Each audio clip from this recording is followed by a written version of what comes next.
Потеря духа и отчаяние погубило здорового. Эта учебная четверть самая необычная не только для нас, но и для учителей и даже для телевидения.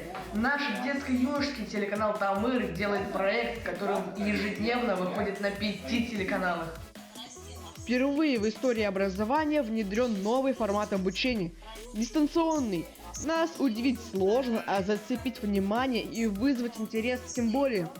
Ну а без детско-юношеского телеканала «Тамыр» естественно не обошлось.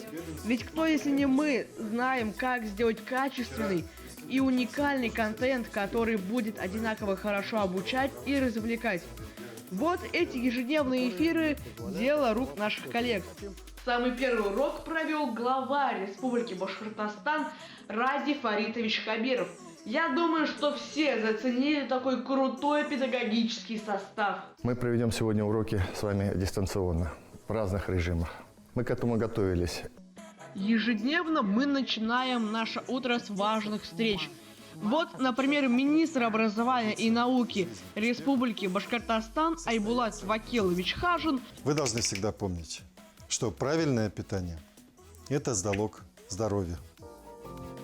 Проект называется «Открытый урок», а ведь действительно на нем могут побывать абсолютно все. Ну кто бы мог подумать, что уроки мы будем смотреть по телеку и гору времени проводить за компом. Да уж, желания они такие, им свойственно сбываться.